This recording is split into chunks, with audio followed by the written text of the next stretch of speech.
দুনিয়ার স্বার্থে এই লোকটা নৌকা মার্কা নিয়ে দাঁড়িয়েছে। আমার মনে হয় লোকটা যদি কুকুর মার্কায় দাঁড়াইতো তাও পাস করতো। পরের দিন দেখলাম স্ট্যাটাস দিয়েছে ফেসবুকে, জনগণ আমাকে জুতা দিয়ে পিটিয়েছে কিন্তু আমার গায়ে লাগেনি। ওরে শয়তান, মার কাটা আল্লাহ এত বেশি ঘৃণিত বানিয়ে দিয়েছে, পায়খানার দিকে মানুষ এখন তাকায়, তাও নৌকার দিকে তাকায় না। এজন্য আহ্বান জানাচ্ছি, পালিয়েছে গেছে। এ দুনিয়ার ইতিহাসে এটাই বলে 850 বছর আগে ওনার দাদা পালিয়েছিল, লক্ষণ সেন। আমার ফাঁসি চাই বইটা পড়েন, দেখেন ওনার জন্মের ইতিহাস লেখা আছে। ওনার জন্মের ইতিহাস না, ওনার বাবার জন্মের ইতিহাসও লেখা আছে। আল্লাহ, আমরা ভাবি কি আর আসলে হয়েছে কি? আন্দাজে মুসলমান বললেই হবে। শুধু পার্লামেন্টের যারা মেম্বার এরাই পালিয়ে যায়নি, জাতীয় মসজিদের ইমাম পর্যন্ত পালিয়ে গেছে। আসসালামু আলাইকুম প্রিয় দর্শক, কেমন আছেন? আশা করছি সকলে অনেক ভালো আছেন। তো ভিডিওর শুরুতে একটি ক্লিপ দেখে, টাইটেল এবং থাম্বনেল দেখে অবশ্যই বুঝে গিয়েছেন যে আজকের ভিডিওটি কেমন হতে চলেছে। জি, আজকের ভিডিওটি অনেক ইন্টারেস্টিং হতে চলেছে। অনেক খোঁজাখুঁজির পরে আজকের ভিডিওটি পেয়েছি যে শেখ মুজিব নাকি হিন্দুর ছেলে। তো চাঞ্চল্যকর তথ্য ফাঁস করে দিলেন আমাদের সেই মুফতি আমির হামজা। তো চলুন আমরা সেই মূল ঘটনাটি শুনে আসি। শেখ মুজিব নাকি মুসলিম ছিলেন না, তিনি নাকি হিন্দুর ঘরে জন্ম নিয়েছেন। তার ইতিহাস সব বলে দিলেন, তার বাবার কথা, তার দাদার কথা, তার দাদার কথা, সম্পূর্ণ যে ইতিহাস ছিল সেই ইতিহাস তিনি আজকের মাহফিলে ফাঁস করে দিলেন। তো চলুন আমরা সেই মূল ভিডিওটি শুরু করি। তো ভিডিওটি শুরু করার আগে আপনাদের কাছে একটা রিকোয়েস্ট, ভিডিওটি ভালো লাগলে একটি লাইক দিবেন, কমেন্ট করে জানিয়ে যাবেন ভিডিওটি কেমন হয়েছে, আর চ্যানেলটি সাবস্ক্রাইব করবেন নিত্য নতুন ভিডিও পেতে। তো চলুন মূল ভিডিওটি শুরু করা যাক। যে গোপালগঞ্জে আরম্ভ করেছিল, ওই সময় কয়েকদিন শুনলাম বাসের ভাড়া গোপালগঞ্জ থেকে ঢাকা পর্যন্ত যদি আপনি দাঁড়িয়ে যান 1000 টাকা, আর বসে গেলে 500 টাকা। কারণ বসার মতো কায়দা আর্মি ওদের রাখে নাই। কথা বলেন ঠিক কিনা? এই জন্য আহ্বান জানাচ্ছি, পালিয়েছে গেছে। এ দুনিয়ার ইতিহাসে এটাই বলে 850 বছর আগে ওনার দাদা পালিয়েছিল, লক্ষণ সেন। কথা বলে না কেন?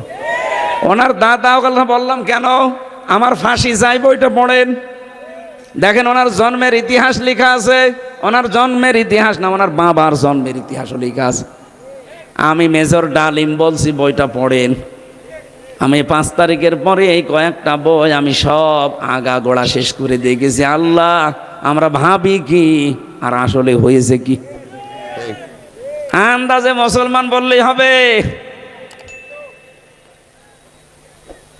এই জন্যে বলছে 850 বছর আগে ওনার পরদাদা দাদা যারা পালিয়েছে, লক্ষণ সেন, সেই রাস্তা ধরেই পালিয়ে গেল।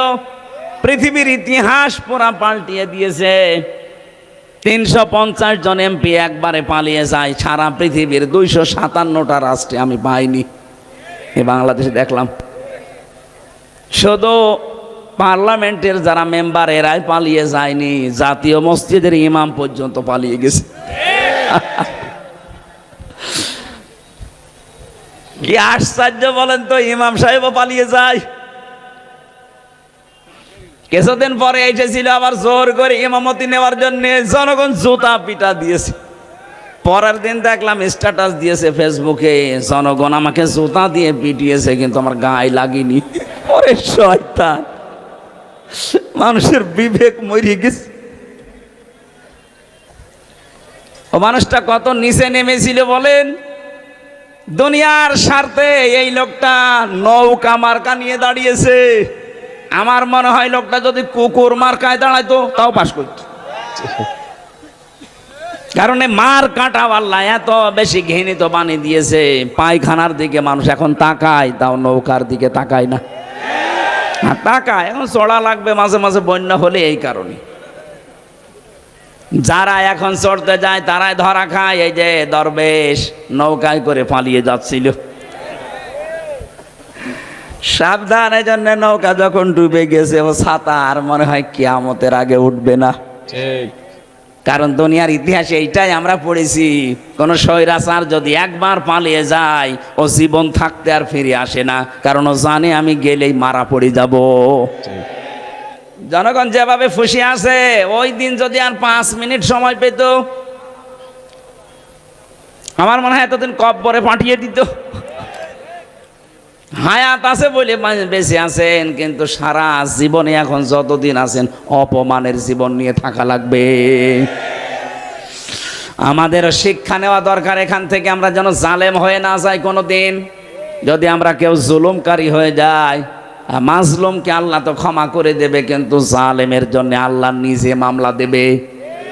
এটা আছে সূরা শুরা 25 নম্বর পারা 6 নম্বর পৃষ্ঠার 12 নম্বর লাইনের 42 নম্বর আয়াতের প্রথম অংশে আছে, ইন্নামাস সাবিলু আলাল্লাযিনা ইয়াজলিমুনান নাস।